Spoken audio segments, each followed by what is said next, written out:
4-6 September 2024 menjadi cerita kami mahasiswa Geofisika dan Meteorologi Angkatan 58, terutama kelompok 5, melakukan perjalanan seru dengan melakukan survei atmosfer dan hidrosfer di dataran rendah, yaitu Pulau Tidung, Kepulauan Seribu, DKI Jakarta.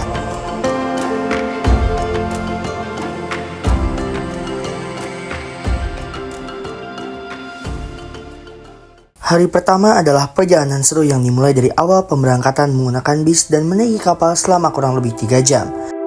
Kami bermulai pada titik pemberangkatan di Pelabuhan Muara Angke, yang selanjutnya akan melanjutkan langkah, menyeberangi lautan yang luas untuk sampai ke Pulau Tidung memulai perjalanan survei kami. Sesampainya di sana, kami disambut baik oleh petugas setempat. Kami dikenakan area Pulau Tidung kecil ini dan dijelaskan apa saja etika yang harus dipenuhi selama melakukan survei di sana.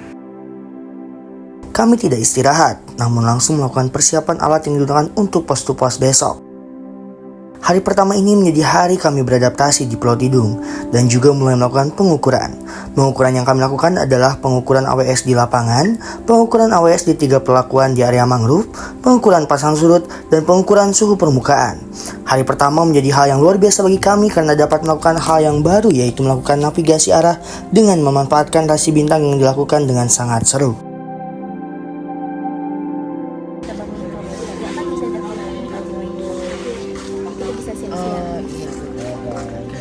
Udah berarti kita tuh sepakat ya buat ngumpul 1.30.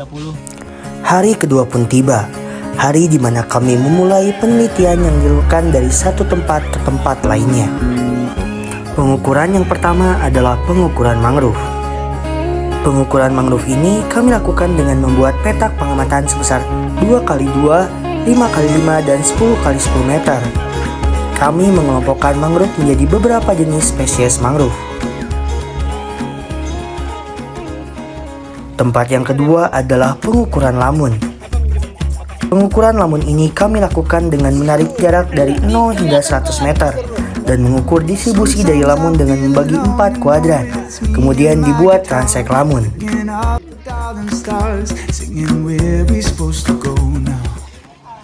Tempat yang ketiga adalah pengukuran CO2 pada mangrove.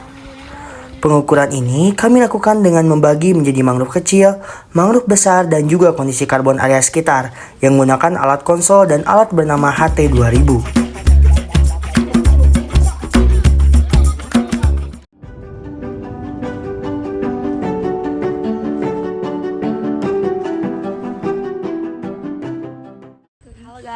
Halo guys. Jadi sekarang kita day 2 di Pulau Tidung. Gue day 3. Oh iya. Yang keempat adalah pelatihan drone. Yang satu lagi ada yang besar yang Phantom. Nah, sebenarnya ada lagi yang Mini 3 itu yang memang dari Sinabumi. Tapi kita pakai yang 4 dulu aja yang punya departemen. Karena nanti kan kelanjutannya di Walet mungkin ini lagi kan. Pelatihan drone kami lakukan dengan membuat titik GCP. Kemudian kami juga dilatih untuk mengoperasikan drone. Yang kelima adalah penjelasan materi tentang flux dan juga pengamatan AWS.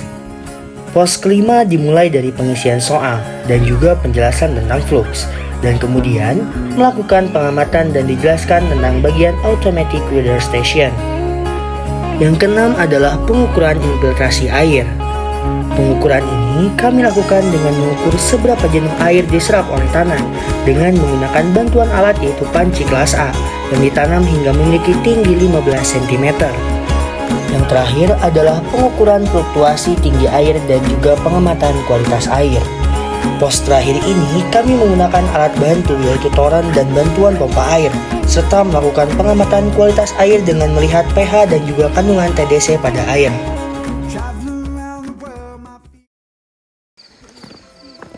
Selain pengukuran pada siang hari, kami pun melakukan pengukuran di malam hari. Pengukuran malam ini kami lakukan dengan membagi kelompok kami menjadi beberapa bagian. Ada yang fokus di pengamatan AWS di area lapang, ada yang mendapat bagian pengukuran pasang surut, ada yang mendapat bagian pengukuran suhu permukaan, dan ada yang mendapat bagian pengukuran AWS di 3 pelakuan di area mangrove.